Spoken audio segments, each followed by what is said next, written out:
Marco Antônio Feliciano tem 40 anos. É pastor evangélico e deputado federal por São Paulo. Filiado ao PSC, o Partido Social Cristão, foi eleito em 2013 presidente da Comissão de Direitos Humanos e Minorias da Câmara dos Deputados.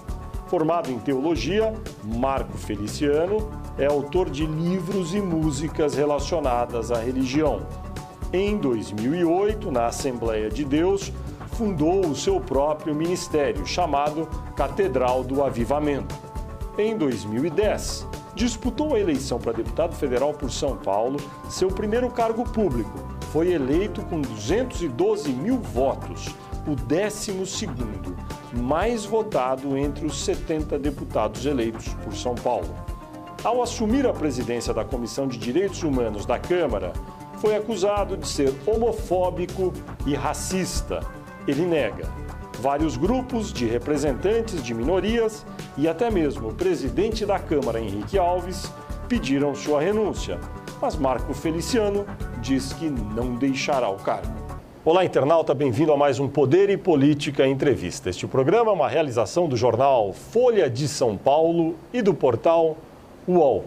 E a gravação é realizada no estúdio do Grupo Folha, em Brasília. Entrevistado desta edição é o deputado Marco Feliciano, do PSC de São Paulo, presidente da Comissão de Direitos Humanos e Minorias da Câmara dos Deputados. Olá, deputado Marco Feliciano, muito obrigado por estar aqui no estúdio do Grupo Folha. Eu começo perguntando, muita pressão sobre o senhor para que o senhor saia do cargo de presidente da Comissão de Direitos Humanos. O senhor vai sair ou vai permanecer? Primeiramente, quero agradecer aqui a oportunidade que você me dá de, a primeira vez agora, dando uma entrevista séria para um portal sério e dizer que não há possibilidade nenhuma de renúncia.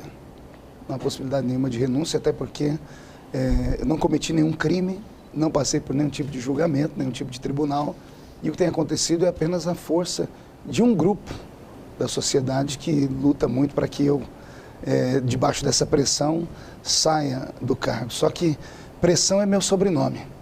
Desde criança eu vivi sob pressão. Nasci de uma família pobre e vivi até agora. Nesta terça-feira, dia 2 de abril, haverá uma nova reunião de líderes partidários na Câmara e supostamente o senhor seria convidado e seria feito um apelo ao senhor. Se esse convite vier a ser feito, o senhor vai comparecer à reunião e como aceitaria esse apelo?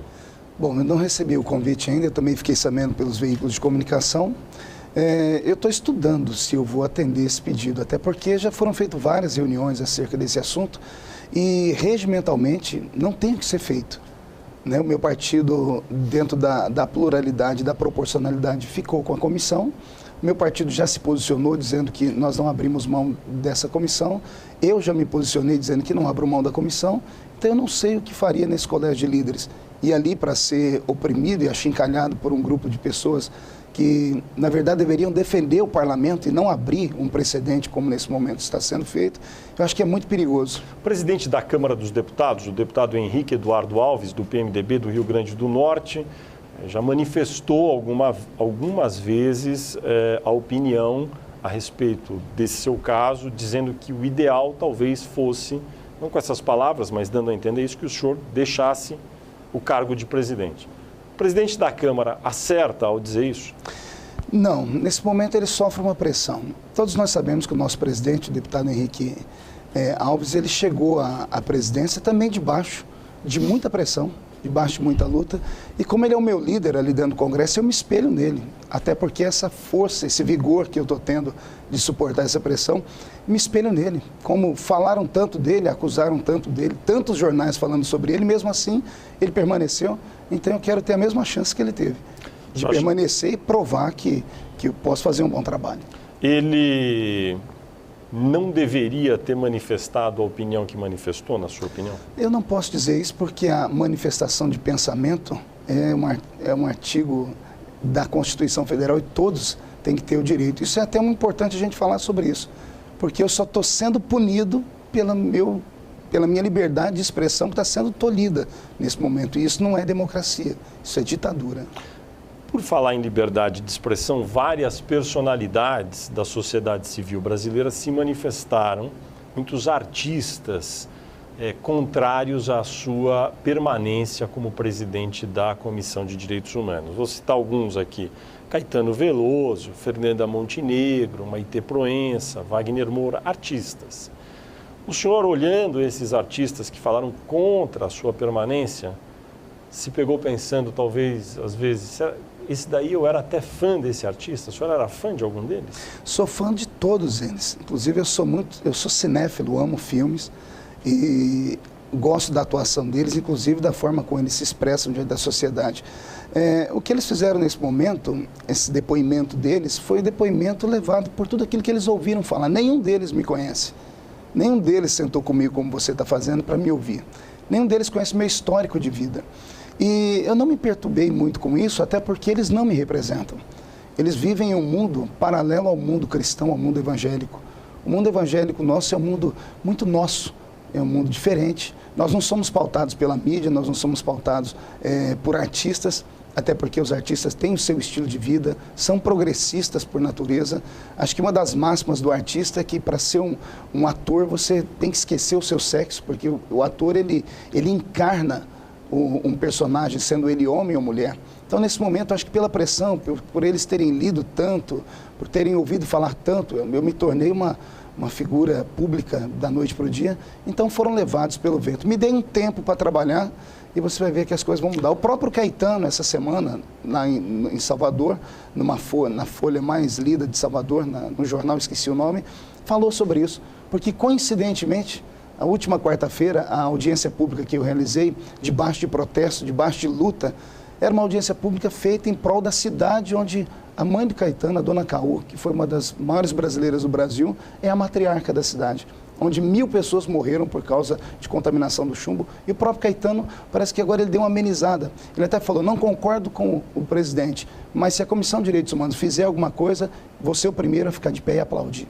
O senhor, no último fim de semana, esteve em Passos, Minas Gerais, e daí uma notícia da sua apresentação lá dá conta que o senhor, mencionando a Comissão de Direitos Humanos, presidida agora pelo senhor, disse que pela primeira vez alguém iluminado pelo Espírito Santo está no comando e que antes o colegiado era, entre aspas, dominado por Satanás. O senhor se referia aos ex-presidentes da comissão? Bom, veja só, eu não disse isso. Tenho gravado a mensagem que eu preguei lá. As pessoas tendem, nesse momento, a me ridicularizar por ser um cristão atuante, por ser um protestante fervoroso. Eu não disse isso em momento nenhum. Disse, sim, que eu sou um homem inspirado pelo Espírito Santo, e eu creio nisso. Disse que aquela comissão ela era regrada por pessoas que tinham um pensamento muito contrário à família brasileira. Você sabia que, no ano passado, se não me falha a memória, no mês de julho, outubro, a Comissão de Direitos Humanos, ela patrocinou um seminário chamado Diversidade Sexual na Primeira Infância. O nome pesa para quem compreende um pouco. Primeira infância de 0 a 6 anos. E eu tentei ali assistir, porque fui hostilizado pelo grupo GLBT que ali estava, ao ouvir uma mulher do MEC, outra pessoa do Conselho de Psicologia Federal, pessoas de autarquias reconhecidas do Brasil, dizerem que criança não nasce homem nem mulher, nasce gênero. Como não nasce homem nem mulher, não se pode tolir o direito da criança, quando pequenininha, curiosa, querendo tocar no órgão genital da outra, não se pode impedir. Porque se você impedir uma criança de fazer isso, ela pode crescer com complexos e pode ser irreversível. E a mulher que estava falando isso termina dizendo assim, sorrindo, deixe as nossas crianças brincarem e se descobrirem. Tem vídeo sobre isso. Então a Comissão de Direitos Humanos foi usada por isso, e nesse momento eu me levantei contra isso naquele tempo e me tornei então como se fosse o inimigo número 1 do movimento que agora me persegue. Mas uma criança, um bebê, deve ser proibido de tocar num outro bebê nesse caso? Veja só, a criança está aprendendo. Se sexo é uma orientação, então vamos cuidar. Não se pode extrapolar os limites e fazer uma criança descobrir antes do tempo aquilo que deve ser descoberto. Sexo não é brincadeira. E criança, eu aprendi isso com a minha mãe. E aprendi isso lendo a Bíblia. Ensina o menino no caminho que deve andar, e quando ele crescer, ele nunca vai se desviar dele. Então, tem tempo para tudo. E com criança de 0 a 6 anos não tem que ouvir essas coisas e nem aprender essas coisas. Cabe ao pai e à mãe a educação do seu filho. O senhor é fundador da Catedral do Avivamento. Poderia explicar como que é o funcionamento da igreja, quando ela foi criada, o tamanho, o número de fiéis, onde ela se encontra? Nossa igreja é uma igreja pequena. O nome da minha igreja, na verdade, é Igreja Evangélica Assembleia de Deus de Orlândia, porque é a cidade onde eu nasci e fundei a igreja lá. Nosso ministério tem pouco mais de 4 anos. Nós temos cerca de 14 ou 15 congregações. A maior congregação que temos, ela comporta 800 pessoas sentadas. E a menor, ela comporta 10, 15 pessoas sentadas. Então é um ministério novo, é uma igreja pequena, somando todas as igrejas, nós não temos mais do que 1000 pessoas, porque é um ministério novo. É uma igreja sempre no estado de São Paulo? Sempre no estado de São Paulo, com exceção de uma igreja que nós temos no Rio Grande do Sul, na cidade de Gravataí, e uma outra na cidade de Sacramento, Minas Gerais, que é bem próximo à divisa de São Paulo. A de Gravataí já era uma igreja que existia e o pastor pediu cobertura espiritual para nós e nós fundimos o ministério. O correto é dizer que é um ministério dentro do âmbito da Assembleia de Deus, exatamente. É isso? A Assembleia de Deus é uma igreja muito grande, nós temos a Convenção Geral das Assembleias de Deus e nós temos as convenções estaduais. Eu pertenço à Confradesp, que é a confraternização das Assembleias de Deus do Estado de São Paulo, e pertenço à CGADB, que é a Convenção Geral das Assembleias de Deus. O meu pastor presidente, o líder denominacional, é o pastor José Wellington Bezerra da Costa. A Folha de São Paulo publicou uma reportagem na qual indica que 5 pastores da sua igreja recebem por trabalhos que deveriam prestar para o senhor, na Câmara dos Deputados, porém trabalham apenas na igreja. Como o senhor responde a isso? É muito confortável essa pergunta e até essa, entre aspas, acusação. Nossas igrejas funcionam à noite.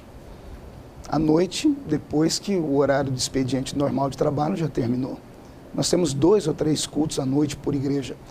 E o meu eleitorado é um eleitorado fiel. Eu tive 211.855 votos segmentados do movimento evangélico.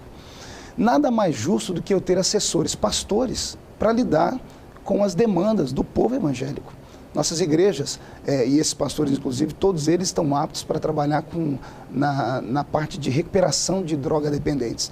Nós internamos esses últimos 4 anos mais de 100 meninos. Desses, mais de 30 foram recuperados e voltaram para a sociedade e estão hoje com a família. Então, nós temos um trabalho social muito grande. As igrejas funcionam à noite, pastor não é profissão, pastor é vocação, e isso não impede que eles sejam meus assessores.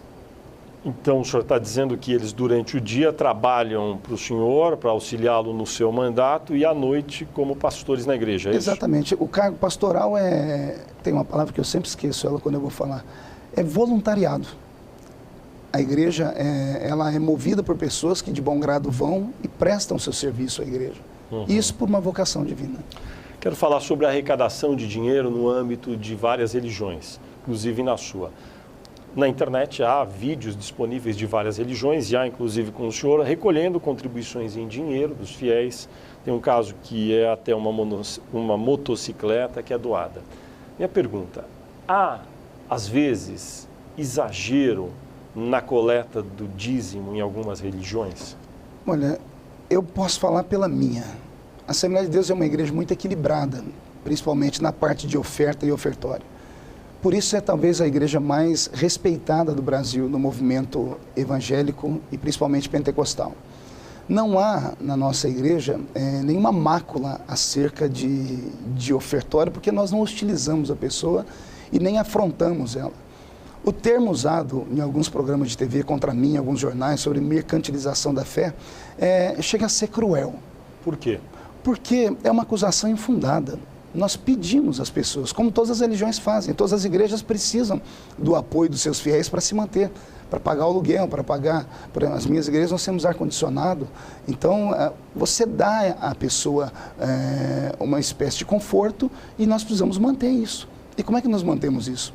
Através da arrecadação de dízimos, ofertas, e enfim, isso existe desde que a igreja é igreja. Todas as igrejas, a maioria delas fazem isso. O problema é que quando se colocaram na internet uns vídeos, as pessoas fazem montagem, são maldosas. Aquele vídeo que aparece, foi por isso que eu me tornei... O do cartão de crédito. Eu me tornei um vilão. Naquele evento, por exemplo... Só para recapitular, é um vídeo no qual o senhor menciona que tem um cartão de crédito à mão, mas diz que o fiel que entregou o cartão, porém não a senha. Pois bem, agora veja só. O vídeo foi editado. Eu estava fazendo um ofertório ali para o maior congresso missionário do Brasil e um dos maiores do mundo, que é o Congresso dos Gideões Missionários da Última Hora. Gideões Missionários da Última Hora sustentam hoje, fora do Brasil, mais de 1.200 famílias de missionários. Como a Igreja Católica fazia no princípio, mandando os jesuítas, essa comunidade evangélica envia missionários para países onde o evangelho não cresceu tanto. Então, essa entidade sustenta esses missionários. E esses missionários têm filhos, eles precisam comer, beber, morar, cuidar de saúde. Essa entidade também cuida de 30 mil crianças no norte e nordeste do Brasil, onde dão estudo, onde dão comida a essas crianças. Mas o caso específico do cartão? Então, foi nesse evento, aquela oferta estava sendo levantada para isso. E como era muita gente, nós tínhamos ali cerca de 30, 40 mil pessoas, eu recebi o cartão e chamei a pessoa pelo nome que a pessoa deu o cartão. Por 3 vezes eu chamei ela para devolver o cartão. Não, como a pessoa não vinha, eu brinquei. A gente faz isso. Eu tenho uma veia humorística também. Nós não somos só centrados e fechados, nós temos humor. E eu brinquei, eu falei assim, não adianta dar o cartão sem a senha, porque aí não funciona. Foi apenas isso que eu disse. Foi uma brincadeira, um momento de descontração. Eu tenho um vídeo do garoto do cartão que veio e me procurou, porque ele se viu na internet, na televisão, e me deu um depoimento. Se você quiser, depois posso mandar ele dizendo do que aconteceu na vida dele depois daquilo. Então, isso foi uma mera especulação, foi de uma baixeza sem tamanho. As pessoas tentaram expor alguém ao ridículo por causa disso. Que é o seu relacionamento com líderes evangélicos de outras religiões? Por exemplo, vou citar alguns muito conhecidos: Edir Macedo, da Igreja Universal, Silas Malafaia, que é Assembleia de Deus também, Valdemiro Santiago, da Igreja Mundial do Poder de Deus. O senhor se relaciona com eles, os conhece e o que acha deles? Veja só, eu conheço eles pela internet, conheci o apóstolo Valdomiro quando ele esteve aqui em Brasília, no plenário, conversamos alguns minutos, e para minha alegria ele disse que os obreiros dele, os pastores, assistem os meus DVDs. O pastor Silas Malafaia é um grande líder assembleiano, é também um pastor muito polêmico. Nós já tivemos pregando em alguns eventos juntos, tivemos algumas divergências teológicas, mas é um homem que me respeita e eu respeito muito. Bispo Macedo é um grande líder, é um líder de um movimento neopentecostal. Também temos divergências teológicas, mas em Cristo mais são as coisas que nos unem do que nos separam. Mas eu não tenho convivência com eles. O senhor falou que o Edir Macedo é líder de um movimento neopentecostal. No caso da sua igreja, especificamente do seu ministério, o senhor classificaria como neopentecostal? Não, nós somos pentecostais. Pentecostais. Pentecostais. Tá certo. Igreja Católica. O senhor tem algum relacionamento com algum líder da Igreja Católica e o que acha da ação da Igreja Católica? Veja só, eu tenho, nesses últimos anos como deputado, ou nesses últimos 2 anos, eu conheci algumas pessoas do movimento da Igreja Católica. Inclusive, na última audiência pública, tinha um padre, um polonês, que é aqui de Brasília, tem uma paróquia muito bonita aqui, e ele é um ferrenho lutador contra o aborto. E como eu me tornei aqui também alguém que defende a vida, que é contra o aborto, fizemos um pacto, uma aliança. Tenho alguns contatos com algumas pessoas da CNBB, mas com os grandes líderes do movimento católico não tive contato, até porque quase não tem tempo, né? Acredito que nesse momento todos eles me conhecem, até porque o que eu sofro hoje de perseguição dado ao movimento LGBT, a Igreja Católica sofre isso no mundo todo. Inclusive o novo Papa Francisco, na Argentina, quase foi linchado por esse grupo. Então nós temos algumas coisas que eu acredito que nos fazem pensar iguais. O novo Papa da Igreja Católica, o Papa Francisco, agradou ao senhor? Veja só, ele não é o meu líder, é um líder de uma grande igreja. O pensamento dele comunga com o meu. Então, nesse quesito, eu fiquei feliz por termos ali um Papa que ainda é bem ortodoxo, que é conservador e que prima por aquilo que eu acredito também, que a família ela é a base da sociedade. Aliás, a família é antes da sociedade, a família é antes do Estado. Então, nós não podemos destruir a família. Se você destruir a família, você destrói a sociedade, destrói o Estado. Isso já aconteceu em outras civilizações. Então existe uma proteção. É preciso ter o contraponto e o contraditório. O senhor acha que existem religiões mais certas do que as outras e religiões até erradas, que pregam coisas erradas? Olha, eu sou um teólogo, eu estudei muitas igrejas, muitas religiões. Eu evito falar das outras. Eu tento fazer alguma coisa boa com a minha. A minha religião, o cristianismo, ele tem várias vertentes, é como uma grande árvore. Desculpa. Jesus é o tronco, a raiz, né? E os galhos são as ramificações. Na fritada dos ovos, todos falam da mesma coisa. Queremos o céu, queremos o bem-estar da pessoa aqui, acreditamos que existe o certo e o errado e lutamos pela condescendência dos bons pensamentos, dos bons costumes. Islamismo. O islamismo é uma religião muito forte, né?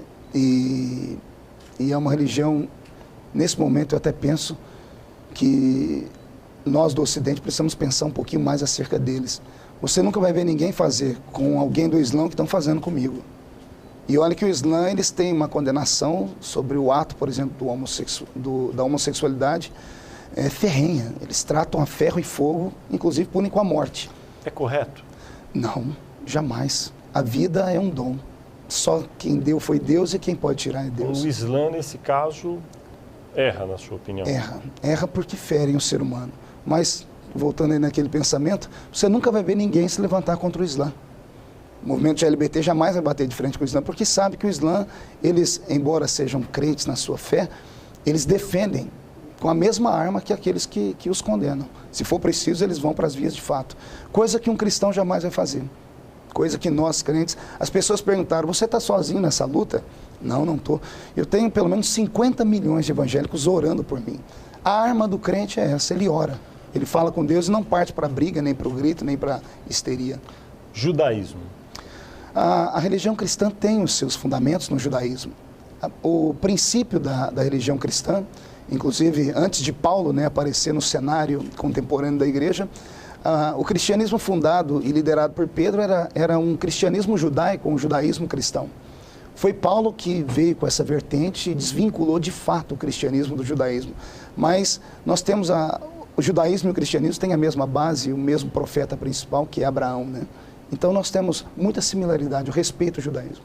Tem algum aspecto do judaísmo, como o senhor mencionou no caso do Islã, que o senhor acredita que não seja o mais correto? Não, no judaísmo eu vejo muita similaridade com o cristianismo e respeito muito. Um pouco de política. O senhor mencionou recentemente em uma de suas várias entrevistas que descobriu recentemente, nesse seu episódio, como integrantes do PT traem com facilidade, a sua frase reproduzida, mencionando aí que inclusive foi uma das poucas vozes que apoiou a candidatura da então pretendente ao Palácio do Planalto, Dilma Rousseff, em 2010, e que talvez em 2014 a situação vai ser outra. O que o senhor quis dizer com o PT trair com facilidade e sobre 2014? Veja só, talvez na troca de interesse do jogo político, os meios acabam justificando os fins. Eu fui procurado no segundo turno da presidenta Dilma porque tive uma expressiva votação no estado onde ela não era maioria até então. Em 2010. Em 2010. Naquele momento o que pesava era a então situação do aborto. E os dois candidatos, tanto Dilma quanto José Serra, ambos tinham um pensamento polêmico acerca do aborto. Então nós ficamos entre a cruz e o punhal. Ao sentar com a liderança que me procurou do PT, eles disseram que Dilma assinaria um documento.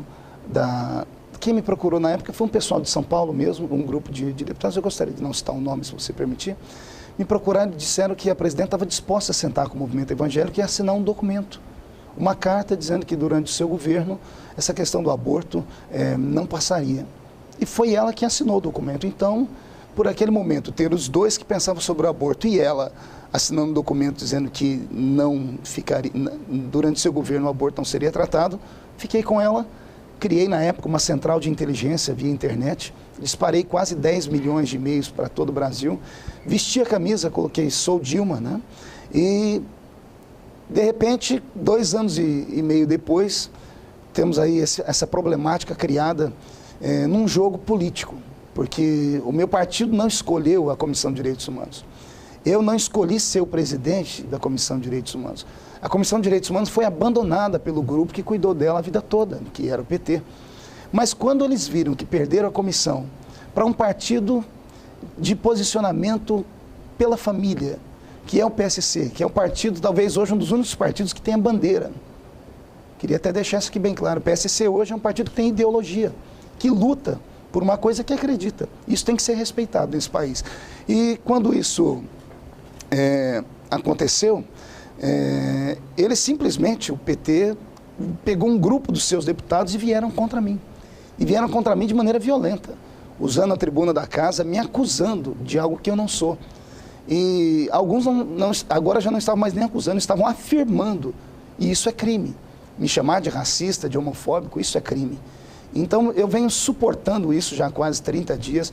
Não sou um homem de briga nesse quesito. Não fui para a tribuna desabafar. Não fui para a imprensa jogar o nome de pessoas, porque nesse meio político eu tenho descoberto que muita gente tem telhado de vidro e esquecem o seu telhado para jogar pedra no telhado dos outros. Eu não fui condenado em nenhuma instância, eu não fui julgado por nenhum tribunal, estou sendo acusado por ter a minha livre liberdade de expressão, de opinião, de pensamento tolhida nesse momento, porque eu, sendo um brasileiro, não posso expressar. E eu fui traído nesse quesito, me deixaram sozinho. Eu tentei entrar em contato com algumas pessoas do governo que até uma semana antes me atendiam, como alguns ministros. O senhor poderia citar alguns? Ministra Gleice Hoffmann, com quem eu tenho um relacionamento de muita amizade. Logo que aconteceu isso, minhas audiências foram desmarcadas, enviei um e-mail à ministra. A ministra me respondeu um e-mail dizendo que eu pedi a ela para que falasse com o seu partido, para que cuidasse desses deputados, que eles estavam criando uma celeuma. Eu antevi o que ia acontecer. Ela respondeu bem educadamente, dizendo que esse era um problema do Congresso Nacional e que o Executivo não poderia se meter nesse momento.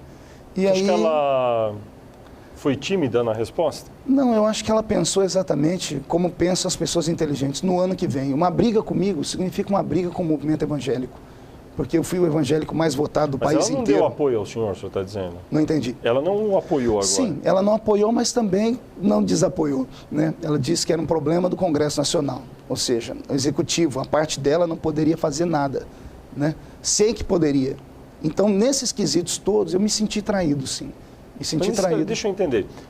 Mas o senhor ficou satisfeito ou insatisfeito com a reação da ministra? Insatisfeito, porque eu esperava um pouquinho mais de condescendência, eu esperava que Apoio explícito, senhor. Exato, não apoio explícito, mas pelo menos que se marcasse uma reunião, por exemplo, com o ministro-chefe da Casa Civil, Gilberto de Carvalho, ou com a própria presidenta, e pedisse para que esses deputados que brigavam agora nesse momento, criando uma celeuma na articulação política, porque o problema ali é político. Eu fui eleito pelo voto popular, fui eleito pelo voto do colegiado, não cometi crime nenhum, estou sendo linchado publicamente e instigado por militantes do PT.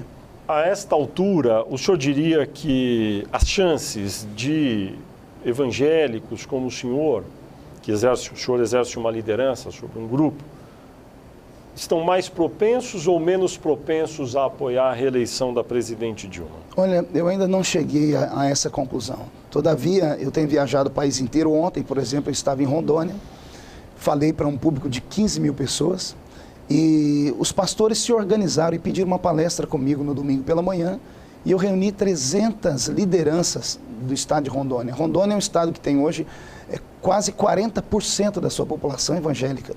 E não estavam ali só membros da Assembleia de Deus, estavam ali membros de todas as denominações daquele estado.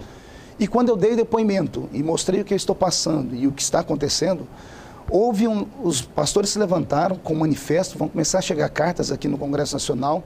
A igreja em Rondônia vai se mobilizar e começar a colocar o povo na rua, porque se é isso que os militantes do outro grupo fazem, colocam 20, 50, 200 pessoas na rua e a imprensa toda tira a foto e coloca deles na primeira página, se é público que eles querem ver, nós temos 50 milhões no país. Eu pedi na época a ministra Gleice para interceder para que isso não acontecesse, para que não houvesse uma guerra. Quando o senhor espera manifestações assim de massa a seu favor? Quando? Elas estão sendo, de fato, organizadas já? Muitas pessoas já estão se mobilizando, muitos líderes já estão se levantando. Marcada? Não, ainda não. Deve ser por esses próximos dias. Nós temos aí grandes lideranças como Virão a Brasília? Como vai ser? Vai começar por isso. Eu vou deixar aqui um ponto de interrogação para que as pessoas esperem. Daqui 2 semanas, por exemplo, aqui em Brasília, nós vamos ter a Convenção Geral das Assembleias de Deus. 24 mil pastores assembleanos já estão inscritos. Aqui em Brasília. O senhor espera o apoio deles? Eles já estão me apoiando. Só que a nossa maneira, o nosso manifesto é diferente. Nós não nos manifestamos com grito, com pulo, com xingamentos, com opressão. Nós nos manifestamos de maneira pacífica e bem equilibrada. O senhor diria que dos pré-candidatos já apresentados a presidente Dilma Rousseff, candidata à reeleição, há outros 3, pelo menos, sempre citados, Aécio Neves, do PSDB, Eduardo Campos, do PSB, e Marina Silva, ainda de um partido em formação, a Rede. Desses 4, qual teria, ao seu juízo, mais condições de talvez atrair o seu apoio? Veja só, como eu te disse, eu ainda estou pensando em tudo isso. Eu ainda não tive, no meio desse fogo cruzado, eu não tive tempo ainda para analisar o perfil de 2, pelo menos, desses candidatos, que eu não conheço muito bem. Mas o perfil da Marina Silva eu conheço. Marina é evangélica, né? E a presidente Dilma, ela, pelo menos até nesse momento, mesmo não tendo se pronunciado publicamente, ela tem atendido as demandas dos evangélicos, como na questão do kit gay. Agora mesmo, o ministro Padilha mandou arrancar uma cartilha que havia sido, segundo ele, liberada para a população, e era uma cartilha que feria os princípios de um acordo que nós tínhamos antes entre a bancada evangélica. Então, existem algumas ramificações do PT que têm trabalhado e cumprido aquilo que prometeram. Então, nesse momento, como eu disse, 2014 será um momento de decisão. Eu ainda não sei o que vou fazer. Mas ainda vejo... O senhor está menos certo do que estava a respeito de apoiar o... Com certeza, com certeza. Depois desse momento que eu tenho passado, eu estou revendo e conversando com a minha equipe, eu tenho conselheiros e tenho sentado com pastores de renome no país, como o pastor Silas Malafaia, como o bispo Manuel Ferreira e outros grandes líderes, e nós estamos repensando muito bem no que fazer no próximo ano. E o que fazer inclui apoiar ou não apoiar Exatamente. A reeleição de Dilma. Exatamente. Essa é uma hipótese. Exatamente. Que até recentemente não era uma questão. Não, porque vinham sendo cumpridos os acordos, né? E a presidente Dilma tem feito um bom trabalho, nós não podemos negar isso. Ela tem feito um bom trabalho com a população, principalmente a população mais pobre, e essa é uma vertente do cristianismo. Que dia que vai ser o encontro das Assembleias de Deus aqui em Brasília? A convenção vai ser a partir do dia 8 de abril, se não me falha a memória. Já agora? Agora já. Vão vir para cá 24 mil pastores. Você acredita que esse tema de apoio no ano que vem talvez possa ser mencionado nessa reunião? Eu acredito que sim. Possa emergir ali? Eu acredito que sim, acredito que sim. Entendi. Tem convidado algum dos pré-candidatos para esse evento? Não, porque é um evento nosso, é um evento. Nós também temos uma presidência. Então nós vamos votar a presidência geral das Assembleias de Deus. Entendi. Eu queria fazer algumas perguntas rápidas agora para o senhor sobre os temas polêmicos, no que diz respeito às suas convicções sobre comportamento e costumes. Pois não. Mulheres. O senhor já criticou o direito das mulheres trabalharem, o direito de elas não desejarem ter filhos. Na sua concepção, todas as mulheres devem casar e ter filhos? Bom, primeiramente, foi muito bom você tocar nesse assunto. Você é o primeiro jornalista que me pergunta isso. Eu nunca dei essas declarações. Isso foi divulgado num jornal, lá no estado do Rio de Janeiro. Foi publicado, inclusive, quase que anonimamente, não tinha nenhum repórter que assinasse o artigo. A minha equipe procurou e quando encontrou, a pessoa gaguejou porque ela não tinha nada escrito, não tinha nada gravado. Entendi. Ou seja, esse texto foi um texto apócrifo. E a militância usou isso para, mais uma vez, me rotular, além de racista, homofóbico, agora machista. Né? Então, isso não existe. Então, esclareça. Na minha concepção, eu tenho a concepção família. Mulher é, para mim, a criatura mais linda que Deus criou nesse nosso mundo, veio para ornamentar o mundo e ornamentar a vida do homem, e ambos parceiros. A Bíblia diz que Deus fez a mulher da costela. Essa sua frase, a mulher veio para ornamentar a vida do homem, ela não contém uma carga machista? Não, vou explicar por quê. Porque pela Bíblia, Deus criou primeiro a vida do homem. o homem, o sexo masculino, foi o primeiro a ser criado. E viu Deus... O senhor é criacionista. Sou criacionista. E viu Deus que o homem estava só. E aí diz a Bíblia, Deus então fez para o homem a mulher. Só que quando Deus fez a mulher para o homem, Deus fez a mulher da costela. Ou seja, para andar ao lado do homem, para estar juntos, para ambos buscarem os seus direitos e ambos acreditarem e construírem uma vida. As mulheres devem casar, todas elas, e ter filhos? Olha, eu não posso falar por todas, mas é a experiência do segmento da existência e da vida.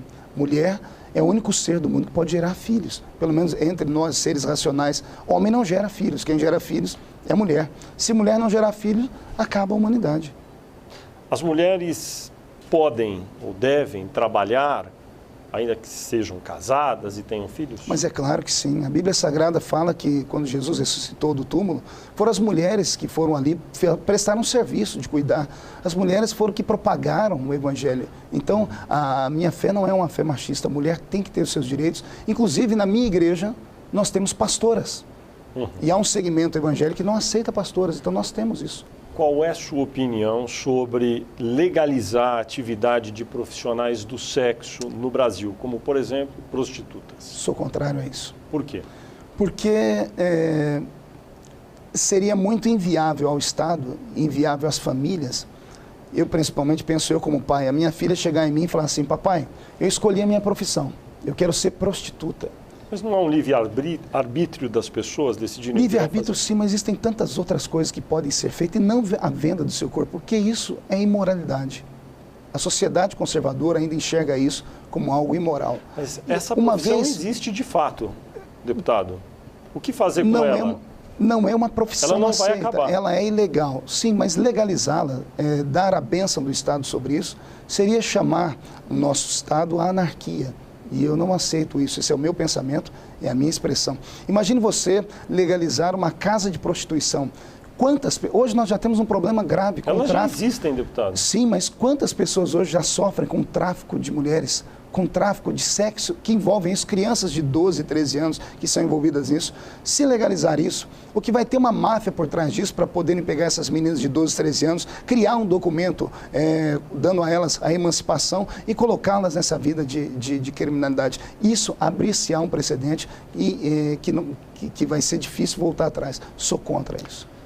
Recentemente, a Organização dos Médicos soltou um documento dizendo-se favorável a dar à mulher o direito de decidir sobre manter ou não uma gravidez até a 12ª semana de gestação, permitir livremente o aborto. Isso é uma opinião de médicos no Brasil.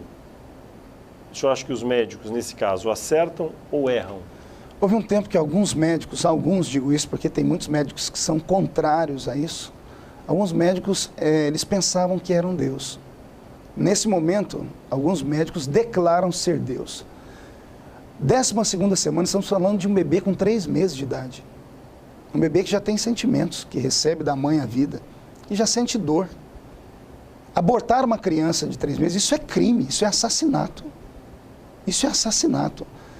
A questão do aborto não é uma questão de saúde pública. Mesmo quando a mulher foi, digamos, violentada? Eu sinto muito por ela ter sido violentada, estuprada. Vivemos num mundo cão, vivemos num mundo perverso.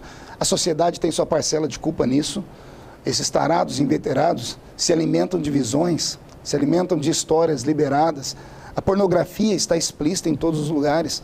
As músicas acabam levando as pessoas à extrema sensualidade. E algumas pessoas têm a sua deficiência hormonal nisso e acabam ficando loucos disso. Eu sinto muito pela menina que foi violentada, pela mulher, mas o que foi gerado dentro dela não tem culpa disso. É uma vida, é uma criança. Se ela não quer cuidar da criança, existe uma fila imensa de pessoas que querem adotar essas crianças. Dê a luz e dê essa criança para que alguém possa cuidar dela, mas não assassine, não aborte. Eu sou filho de uma mulher que, por causa dada a pobreza, minha mãe, houve um tempo na vida dela em que ela tinha uma pequena clínica de aborto, uma clínica clandestina. Eu cresci no meio disso. Eu vi mulheres perderem o seu bebê assim e fiquei traumatizado por isso. Eu vi fetos serem arrancados de dentro de mulheres. Isso é uma tortura, não se faz isso. Não se faz isso. A vida é um dom de Deus. Só Deus dá e só Deus tira.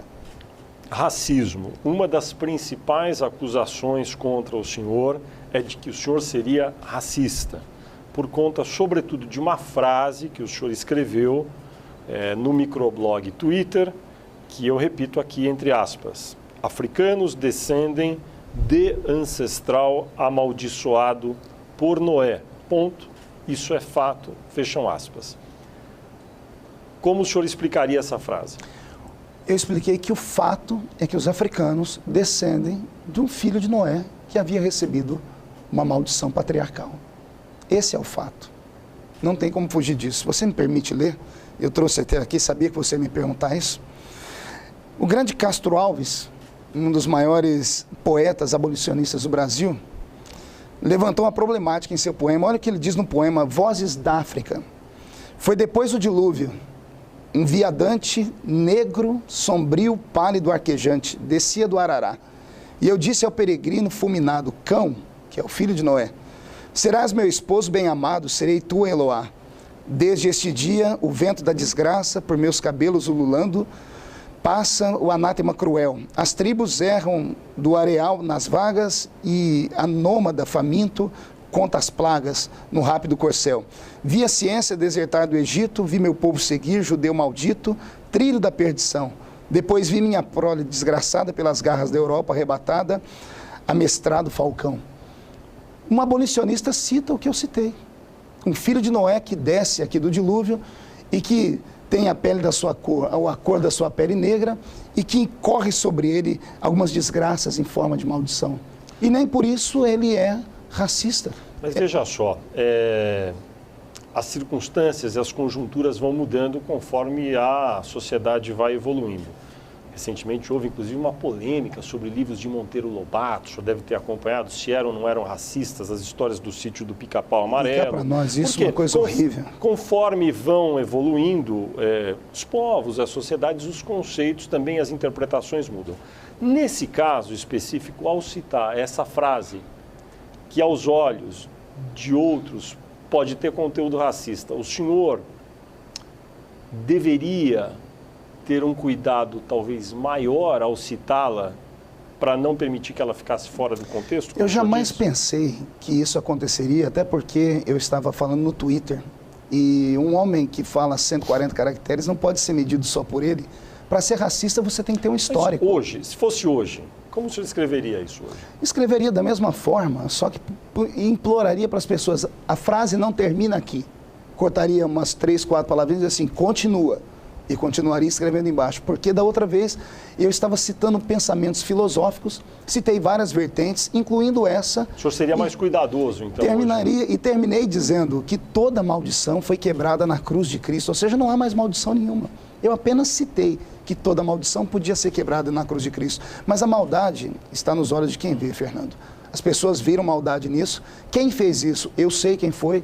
Foi um grupo de pessoas que ficam na internet, são pagos para isso, um grupo de militantes. Quem são eles? O movimento GLBT. Isso não tem dúvida nenhuma, já procurei, nós temos os IPs deles, eu tenho tudo isso catalogado. Eles pegam tudo que eu falo... Fez uma investigação sobre quem são? Tudo que eu falo, eles pinçam e jogam de maneira a me denegrir. Essas pessoas, o senhor pretende buscar alguma reparação na justiça? Olha, eu poderia fazer. Mas eu não sei se vale a pena, porque eles acabaram empesteando o país inteiro com esse pensamento. Acabaram sendo maldosos. Semana passada... Quem acabou empesteando? O grupo, esse movimento GLBT. Procurem nas ruas, nas fotos das pessoas, dos movimentos que são contra o racista aqui, entre aspas. Vê se você encontra esse pessoal, só o movimento GLBT. Eu li agora essa semana, se você me permite citar aqui, isso me trouxe conforto, porque eu descobri que eu não sou o único que sou perseguido. O Prêmio Nobel da Paz, você deve conhecer muito ele, o Lech Walesa. Lech Walesa, essa semana, escreveu assim na imprensa mundial: homossexuais perseguem e castigam os héteros. Ele foi impedido de dar uma palestra nos Estados Unidos porque ele teve um pensamento contrário ao movimento. Pergunte à sua colega de profissão, a Raquel, aquela menina do SBT, a Raquel Sherazade, o que aconteceu com ela quando ela se posicionou sobre a democracia. Ela não falou sobre o pastor, ela falou sobre a democracia, estão caçando ela. Pergunte à Rede TV o que aconteceu com eles há 2 anos atrás, quando num programa de brincadeira, falaram alguma coisa sobre homossexuais, o movimento LGBT entrou no Ministério Público e o Ministério Público tirou por 24 horas essa emissora do ar. Nem na Venezuela, de Hugo Chávez, tiraram uma emissora do ar por isso. Pergunte, só para concluir, pergunte ao reitor da Universidade Mackenzie, uma das maiores universidades do nosso país, o que aconteceu com eles há 2 anos atrás, quando ele se posicionou contra o casamento homossexual, depedraram a universidade. Então, existe uma ditadura chamada, que eu coloco o nome dela aqui, já é citado, Olavo de Carvalho fala muito sobre isso, gaysista. Eles querem impor o seu estilo de vida e a sua condição sobre mim. E eles lutam contra a minha liberdade de pensamento e a minha liberdade de expressão. Eles lutam pela liberdade sexual deles. Só que antes da liberdade sexual deles, que é secundária, tem que ser permitida a minha liberdade intelectual, a minha liberdade de expressão. Eu posso pensar. Se tirar o meu poder de pensar, eu não vivo. Eu vegeto e morro. Deixa eu fazer outra pergunta agora sobre costumes e suas convicções a respeito de gays. O senhor me corrija, mas até onde eu vi vídeos na internet, o senhor sugere que a AIDS é uma doença gay. No entanto, há muitos heterossexuais com o vírus da AIDS. Por que a AIDS seria uma doença gay? Quando eu citei isso, eu estava num momento de muita pressão por esse grupo. Eles acabam destruindo a paz de qualquer ser humano. Eles perseguem a minha família, perseguem minhas filhas, eu tenho crianças. E naquele momento eu falava sobre o porquê as pessoas não falam mais de AIDS no Brasil. Ora, a AIDS desapareceu, Fernando? A AIDS não desapareceu. Pegue a última declaração do ministro Padilha sobre a AIDS, ele vai dizer: a AIDS cresceu no país nos últimos 2 anos em 50%. Desses 50%, o grupo que mais corre risco e mete medo no Ministério da Saúde é o grupo de homossexuais. Eles ainda são o grupo de risco mais perigoso e que acabam passando esse vírus com mais facilidade. Luiz Motti, num programa do Jô Soares, disse assim que ele, em pouco tempo, em pouco mais de 10 ou 15 anos, teve 500 parceiros homossexuais. O estilo de vida homossexual é perigoso. Mas então, ainda assim, o senhor acredita que é uma doença dos gays? Vou continuar dizendo. A princípio, quando ela chegou no nosso pensamento, no nosso Brasil, no Ocidente, veio como sendo, e não fui eu que coloquei esse título. Procure na internet, vocês vão encontrar. A AIDS era uma doença gay. Sabemos que hoje o grupo aumentou. Não é apenas os gays que propagam a AIDS. Nós temos aí o problema com drogas, os usuários de drogas, etc. Então foi um momento de descuido, foi no talvez? Momento, isso. Eu falei ali no fervor do momento, eu estava emocionado, pode pegar as palavras, o vídeo você vai ver sobre isso. E eu estava tentando dar uma declaração, dizendo que esse movimento, eles se protegem tanto que ninguém pode falar nada e ninguém mais fala de AIDS no país. Porque quando fala de AIDS, lembra de homossexuais. Deixa eu fazer uma pergunta, deputado. O senhor é um líder religioso e um líder tem responsabilidade Sim. sobre o que fala. Todos têm, mas o senhor não é que fala para tantas pessoas. No caso da frase no Twitter, talvez pudesse ter colocado aquela observação, continua. No caso agora da AIDS, doença dos gays, talvez pudesse ter sido um pouco mais comedido ao falar. O senhor não se excede com muita frequência? Veja só, são 2 assuntos, foram em 2 momentos, o assunto dos gays e o assunto, entre aspas, aí do racismo. Algumas dessas declarações eu dei há anos atrás. O senhor não daria mais essas declarações dessa forma? Hoje pensaria de outra forma para falar, porque hoje eu começo a entender o que é a vida pública. Eu nunca havia sido nem vereador, né? Eu tive essa expressão de votos aí, e as pessoas que votaram em mim, votaram porque sabem que eu sou contundente nos meus posicionamentos e corajoso. Hoje usaria outros tipos de palavras, talvez falaria as mesmas verdades de outra forma. Existem várias maneiras de dizer uma verdade, né? Seria um pouquinho mais cuidadoso. O senhor acha que os gays, um homossexual, é alguém que padece de alguma patologia? Olha, se eu falar patologia, amanhã eu vou ser crucificado de novo, que vamos falar de doença. Não, a homossexualidade, não posso falar mais homossexualismo, né? Eu posso falar heterossexualismo, mas não posso falar homossexualismo. A homossexualidade, ela não é uma patologia. Todavia, eu a vejo... Como a senhora classifica essa opção sexual? Eu a vejo ela como um fenômeno comportamental. É um fenômeno de comportamento que até alguns anos atrás era tratado à luz da psicologia, e a psicologia estava avançando. Eu conheço muitas pessoas que eram e não são mais.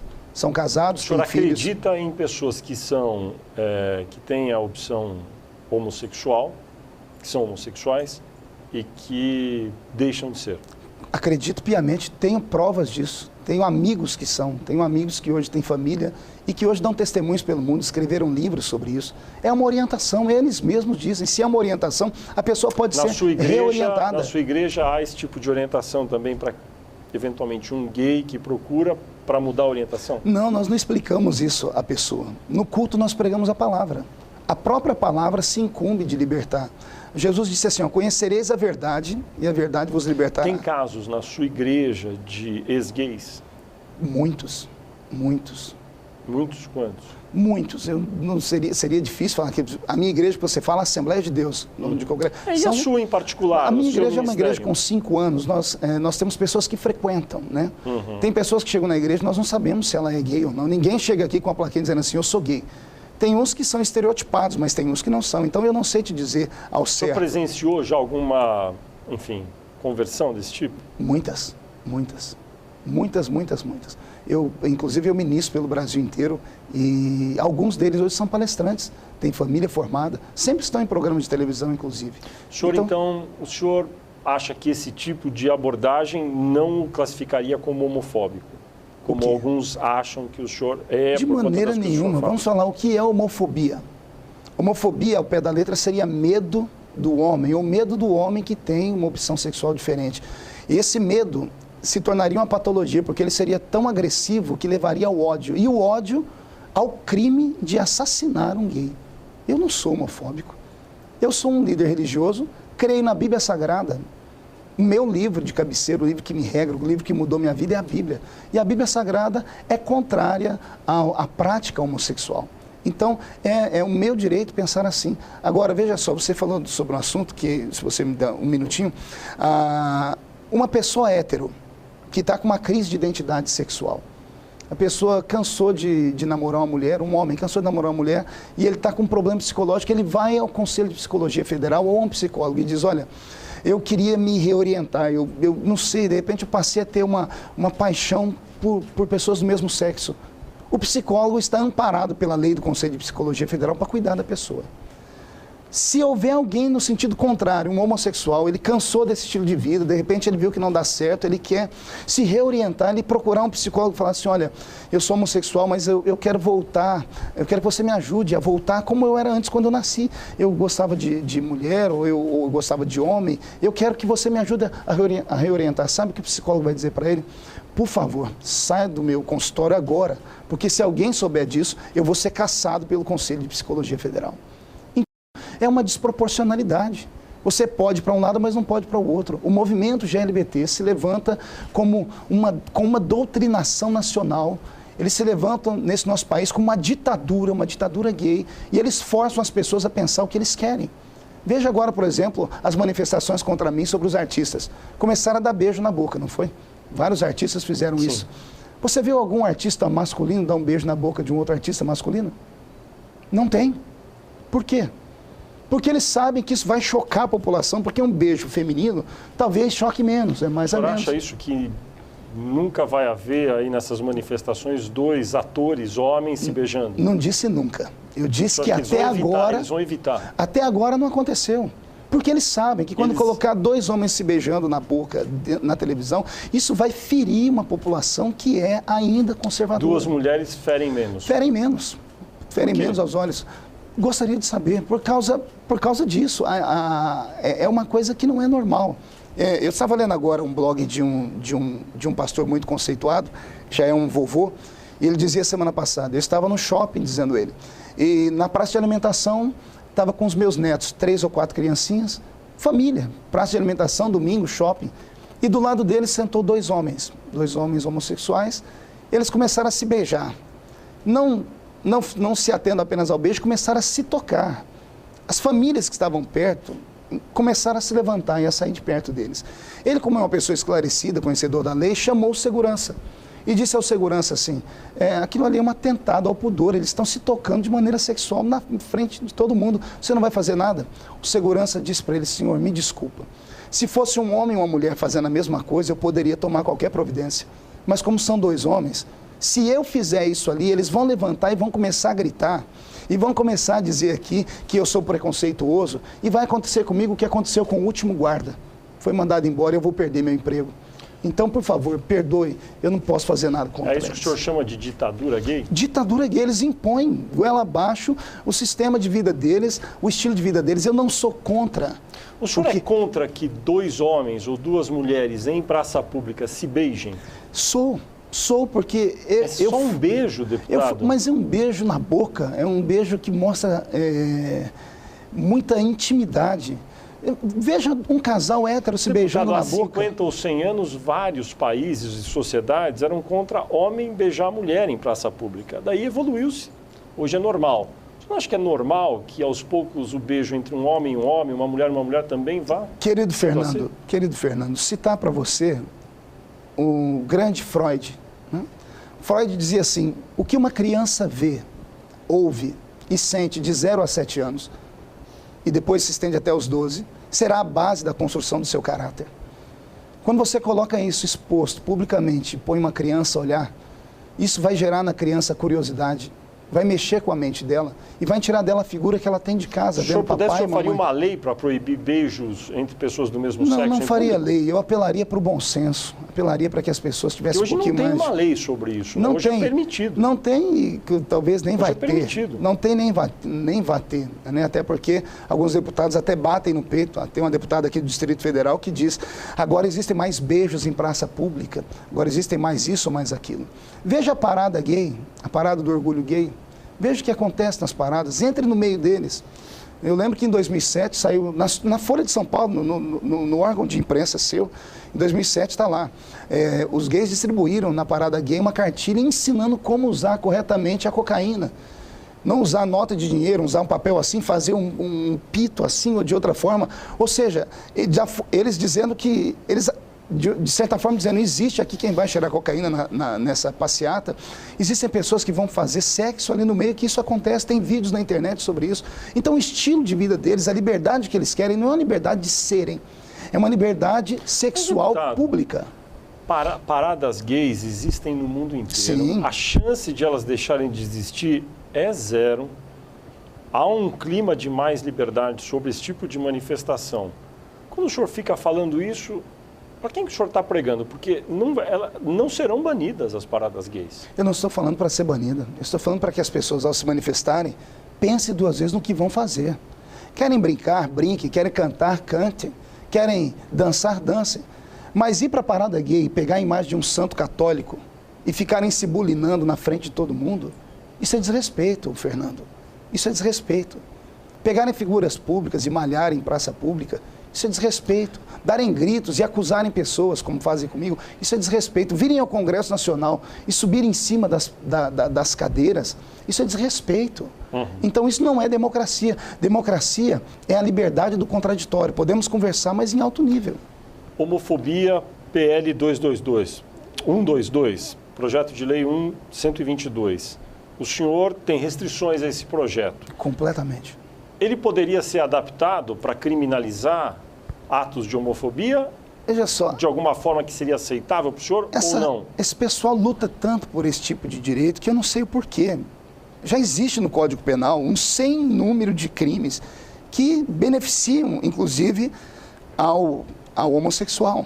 Toda pessoa que é constrangida, toda pessoa que é humilhada, toda pessoa que sofre violência, já tem no Código Penal os crimes que possam penalizar. Você acha desnecessário esse tipo de projeto? Completamente, porque se for abrir esse presságio, vamos criar também a lei que criminaliza quem é contra o índio, a lei que criminaliza quem é contra o caolho, a lei que criminaliza quem é contra o careca, a lei que criminaliza quem é contra o banguelo, porque todas essas pessoas também sofrem bullying. Todas as pessoas também sofrem. Então, o PL 122, do jeito que ele está, ele não passa. Já tentamos, Fernando, já tentamos conversar com as pessoas, com os relatores, para fazermos um substitutivo, mas o movimento vem de cima para baixo e grita, tem que ser aprovado do jeito que está. E do jeito que está, acabou a minha liberdade de expressão. Eu estou hoje sofrendo o PL 122 sem ser votado. O que acontece comigo agora vai acontecer com todos os pastores e padres do Brasil inteiro.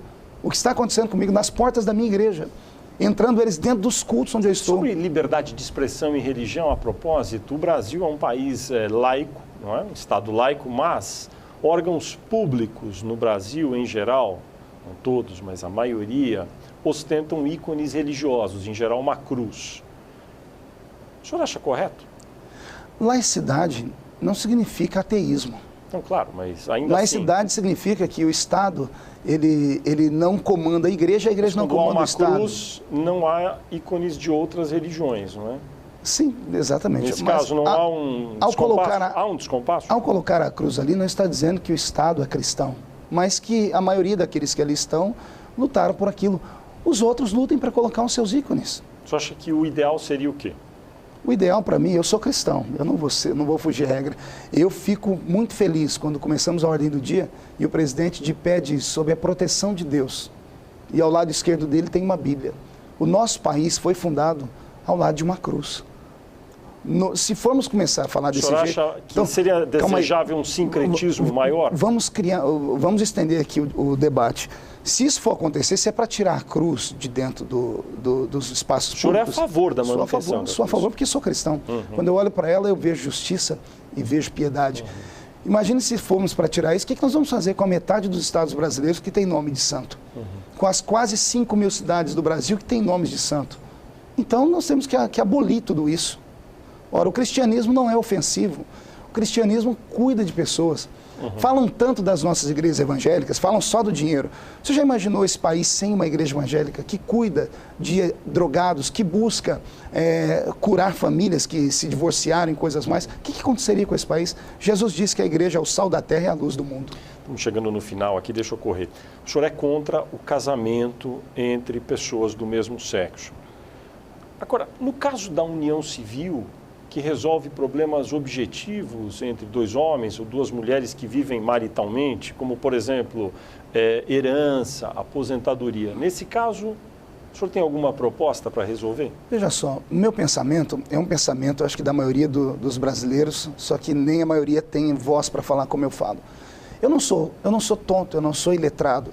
É claro que a união estável, ela tem que ser vista do ponto de vista jurídico. Duas pessoas constroem um patrimônio, exato. Uma morre e a outra tem que ter. Todavia, transformar isso em família é um problema. Porque daqui a pouco 3 homens vão assumir... Nós estamos no aspecto básico ali, um homem e outro homem, uma mulher, outra mulher. Moraram juntas, viveram maritalmente. Uma delas morre, um deles morre. Sim. A herança, o direito de herança, de aposentadoria, isso o senhor é a favor? Eu acho que é direito das pessoas. Só que eu gostaria de pensar, e falar para o pessoal homossexual, pensar um pouquinho mais além. A maioria dos homossexuais são extremamente apegados ao papai e à mamãe. Eles criarão um problema para eles mesmos. Imagine se os dois vivem juntos aqui e, de repente, morre um. O bem que ele deveria ter deixado para a mãe, para o pai, para o parente mais próximo, vai ficar para uma outra pessoa que conviveu com ele, mas que não é da família. Existe um monte... Isso eu tenho ouvido de homossexuais. Mas como deveria ser? Deveria continuar do jeito que está. Existem liminares para isso. Sim. Existe jurisprudência para isso. Mas o senhor é a favor de continuar havendo esse direito de herança? Esse direito não tem como ser negado. É constitucional. Sim. O problema da minha luta é que, veja só, o artigo 226, parágrafo 3 da Constituição, diz que toda união estável ela tem que ser, por lei, transformada em união civil. Uma vez transformada em união civil, se torna em família e aí vem a proteção do Estado. O problema é o que vem depois de tudo isso. O problema é que depois de união civil, eles podem querer a união religiosa. E se eu, como pastor, e o padre, como padre, não quiser fazer o casamento, nós podemos ser taxados como homofóbicos, como criminosos e parar na cadeia pelo PL 122. O problema é que depois do casamento religioso, eles podem querer, como já brigam, pela adoção de crianças. E nós sabemos, a própria psicologia diz que uma criança criada por 2 homens ou criada por 2 mulheres tem uma problemática sem tamanho. Tem um caso no Canadá de uma mulher criada por 2 mulheres... Mas há casos também que não acontecem isso. Sim, mas veja só, é maior o número de casos que acontecem que os que não acontecem.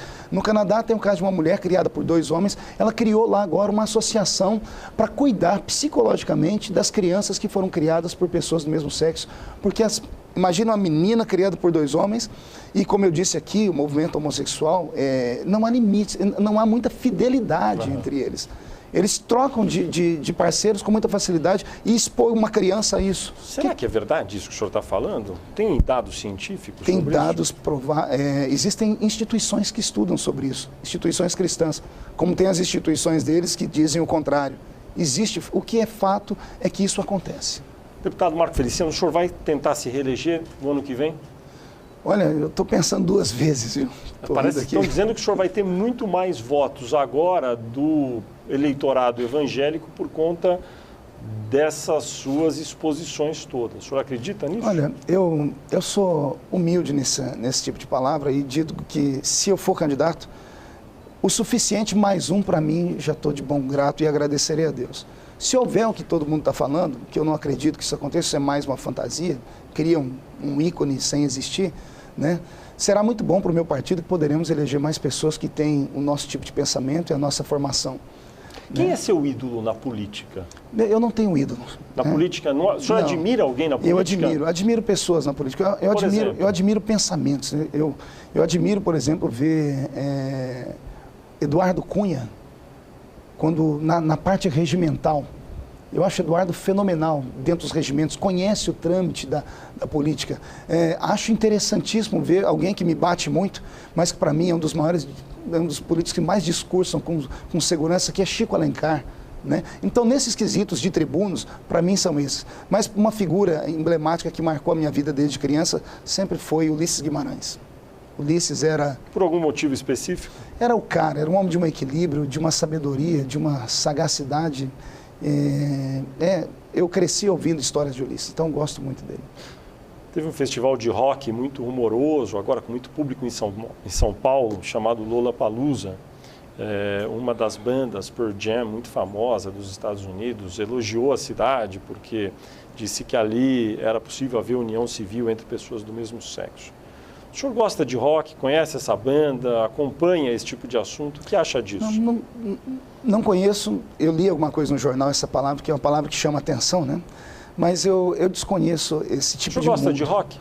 Eu gosto de música, eu sou cantor. Eu sei, mas o senhor gosta de rock especificamente? Existe na comunidade cristã o white metal, né? Que é o rock branco. Então tem uma banda chamada Petra, que é uma banda americana, que eu gosto muito de ouvi-la. Né? Mas o som estridente... O rock tradicional, o senhor acha que ele é uma boa influência para a juventude? Olha, com as letras que tem, não. Se fossem letras politizadas, né, como no nosso Brasil tem muito rock politizado, né? As bandas aqui de Brasília encantaram a minha geração, inclusive. Mas o rock... O senhor gosta de alguma em particular? Não, eu acho interessante só. Eu acho só interessante. O rock americano, em algumas bandas, como AC/DC, e algumas outras bandas pesadas, onde eles fazem apologia às drogas, apologia ao sexo livre, apologia ao ateísmo, criticam Deus, batem em Deus. Isso, para mim, tem uma influência horrível sobre a juventude. O senhor deu várias entrevistas nos últimos dias, semanas, o senhor é cantor e falou um pouco sobre os seus hábitos estéticos. O senhor disse que alisa o cabelo, faz as sobrancelhas. É isso mesmo? Que cuidados estéticos o senhor tem com a sua imagem? Veja só, eu gosto de olhar no espelho e enxergar uma pessoa de boa aparência. Porque bonita eu sei que eu não sou, né? Eu tenho espelho, eu olho para ele todo dia.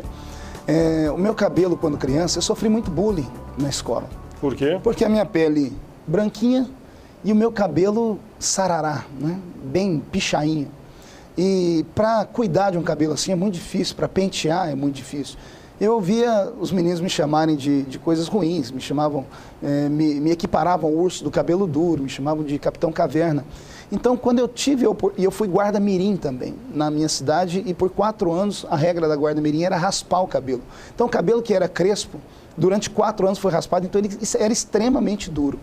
Então, quando eu consegui descobrir esses milagres da ciência, né? Que deixam o cabelo um pouco melhor, mais macio, eu comecei a me tratar assim. Tive o apoio da minha família, da minha esposa, e estou muito bem. O senhor é um homem vaidoso? Eu me considero um homem cuidadoso. Não é pecado ser vaidoso? Não, pecado é quando a sua vaidade te põe acima de Deus. Aí nesse quesito, disse Salomão, né? Vaidade, vaidade, tudo é vaidade. Então, nesse quesito, sim. Mas se cuidar, não. Eu estou cuidando do templo do Espírito Santo, né? Meu corpo é templo do Espírito Santo. E eu acho que uma pessoa bem apresentável, ela passa um pouco mais de respeito. Deputado Marco Feliciano, muito obrigado por sua entrevista à Folha de São Paulo e ao UOL. Eu agradeço você, agradeço a todo o seu público e que Deus abençoe toda a nação brasileira.